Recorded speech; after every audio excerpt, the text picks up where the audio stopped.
네, 개장 전 꼭 필요한 정보만 모아보는 토마토 모닝 빅데이터 시간입니다. 오늘은 어떤 힌트를 얻을 수 있을까요? 수급 통해서 자세하게 체크해 보시죠.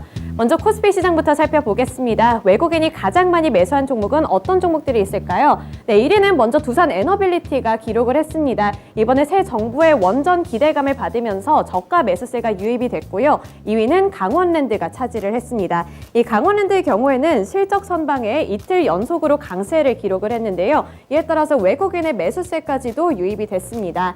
3위는 우리금융지주가 차지를 하게 됐는데요. 역시 호실적 모멘텀을 받으면서 외국인의 매수 우위 3위를 기록했습니다.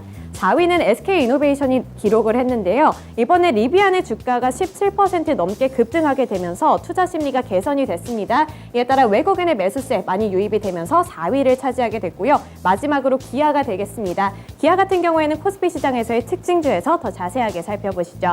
네, 다음으로 기관 쪽에서의 매수 리스트 탑5 종목들입니다. 먼저 1위와 2위는 삼성전자와 SK하이닉스가 되겠는데요. 이렇게 반도체 관련주들이 나란히 1위와 2위를 기록했습니다. 이 부분도 코스피 시장 특징주에서 더 자세하게 살펴보겠습니다. 네, 3위는 마찬가지로 삼성 SDI가 되겠는데요. 리비안 모멘텀을 받게 되면서 배터리 셀업체 삼성 SDI의 투자 심리가 개선이 됐고요. 기관 쪽의 매수세가 많이 유입이 됐습니다. 마지막으로 네이버와 NC소프트 서비스 섹터 쪽에서도 이렇게 나란히 순위를 차지하는 모습을 나타내줬는데요. NC소프트 이번에 어닝 서프라이즈를 기록하게 되면서 기관 쪽의 매수세가 많이 유입이 됐습니다. 네, 다음으로 코스피 시장에서의 매도 리스트도 살펴보시죠. 먼저 외국인 쪽에서의 매도 리스트 탑5 종목들부터 살펴보겠습니다. 외국인은 삼성전자와 삼성전자 우선주를 가장 많이 매도했는데요. 이렇게 삼성그룹주들이 외국인 쪽에서는 좀 수급적으로 약한 모습을 나타내줬습니다. 네이버 요즘에 실적 부진 영향 받았는데 외국인의 수급 다시 한번 빠져나가는 모습이었고요. 셀트리온 역시 이번에 영업이익이 급감하게 되면서 투자 심리가 많이 위축이 됐습니다. 외국인의 매도세 많이 빠져나갔고요. 또 리오프닝 기대감을 받았던 아모레퍼시픽 역시 외국인 쪽에서는 가장 많이 판 종목의 순위에 들어가게 됐습니다. 네, 기관 쪽에서의 매도 리스트 탑5 종목들 살펴보실까요? 이 셀트리온 역시 외국인과 마찬가지로 기관 쪽에서도 많이 매도했습니다. 매도 우위 1위를 기록을 했고요. 또 현대중공업 이번에 MSCI 지수에 편입이 된다는 모멘텀이 있었는데 기관 쪽에서는 그렇게 힘을 받지 못했습니다. 기관의 수급 많이 빠져나가면서 매도 우위 2위를 기록을 했고요. 넷마블은 이번에 실적이 부진하게 나오면서 매도 우위 3위를 기록하는 모습이었습니다. 이마트 역시 1분기 실적이 좀 약하게 나오게 되면서 수급이 많이 빠져나간 가운데 5위는 일진머티리얼즈가 기록을 했습니다. 네, 코스피 시장에서의 특징주 살펴보실까요? 먼저 첫 번째로는 삼성전자와 기아가 되겠습니다. 이 두 가지 종목의 특징이 있었는데요. 조 바이든 방한 기대감을 받았다는 부분이었습니다. 이러한 기대감 때문에 주가도 역시 상승을 했고요. 수급도 나쁘지 않게 들어왔습니다. 기아는 조지아주 공장 건설 기대감에 매수세가 유입이 됐는데요. 오는 20일부터 바이든이 방한을 하는 가운데 방한 도중에 70억 달러의 전기차 공장을 건립하는 대미 투자 계획이 발표될 예정이라는 소식에 탄력을 받았습니다. 이러한 기대감 때문에 수급도 많이 들어오는 모습이 관측이 됐고요. 또 삼성전자 역시 바이든 대통령이 방한을 하는 동안에 삼성 반도체 공장 방문 계획이 전해졌습니다. 이러한 기대감 받으면서 기아와 삼성전자의 수급이 나쁘지 않게 들어오는 모습이었습니다.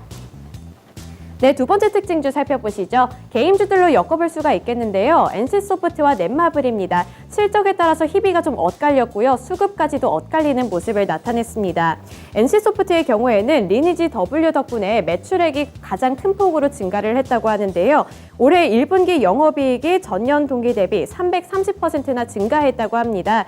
또 시장이 예상했던 것보다 30%가량 높은 어닝 서프라이즈를 기록하면서 투자 심리가 많이 강한 모습을 나타내줬는데 반면에 넷마블은 신작 부재가 치명적이었다는 평가입니다. 신작이 부재하게 되면서 실적 역시 좀 시들시들한 분위기였다는데요. 기존에 출시된 게임들의 매출까지도 모두 하향 안정화 단계에 접어든 가운데 이 새로운 매출을 발생시킬 만한 신작까지 없어지게 되면서 외국인과 기관 쪽에서는 기대감이 많이 죽은 모습이었습니다. 이에 따라 NC소프트와 넷마블의 주가 향방 역시 좀 엇갈리는 모습을 나타냈습니다. 네, 그렇다면 저희 증권통의 AI 주가 예측 서비스 스케치는 어떻게 주가를 전망하고 있을까요? 화면 통해서 살펴보시죠.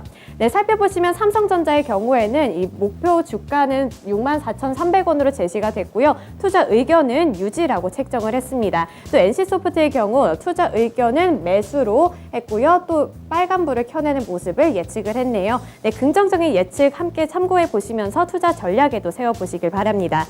네, 다음으로 코스닥 시장으로 넘어가 보실까요? 코스닥 시장에서 외국인이 가장 많이 매수한 리스트입니다. LNF가 되겠는데요. 역시 2차전지 소재주들까지도 수급이 많이 들어오는 모습이고요. 2위는 HLB입니다. 특징주에서 더 살펴보도록 하겠습니다. 그리고 3위와 5위는 개임주들인데요. 3위가 컴투스, 5위가 위메이드고요. 또 4위는 LX 세미콘이 되겠습니다.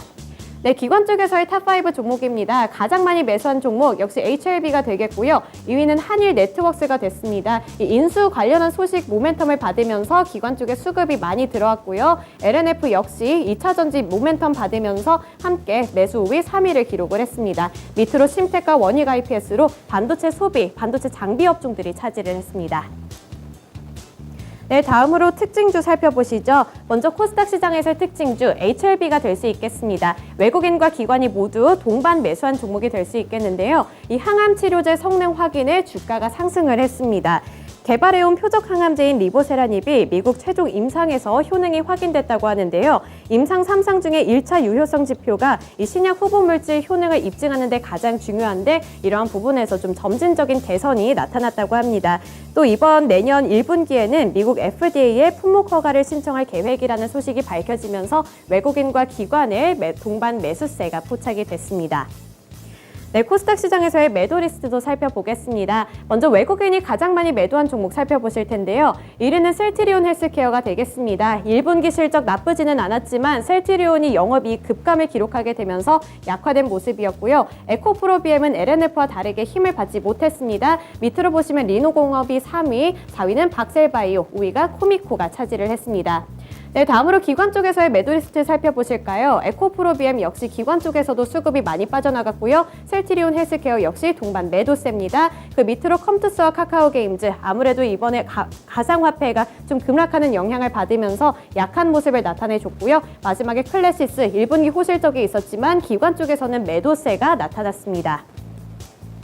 네, 마지막으로 오늘 주요 공시 살펴보시죠. 오늘 오전 8시에는 경제부총리의 조찬 간담회가 예정이 되어 있고요. 또 2022년 4월 외국인 증권 투자 동향이 예정이 되어 있습니다. 이러한 부분들까지 함께 참고해 보시면서 투자 전략에도 좀 반영을 해보셨으면 좋겠습니다. 네, 전일장 힌트를 통해서 오늘 하루도 성공 투자하시기를 바라겠습니다. 지금까지 토마토 모닝 빅데이터 시간이었습니다.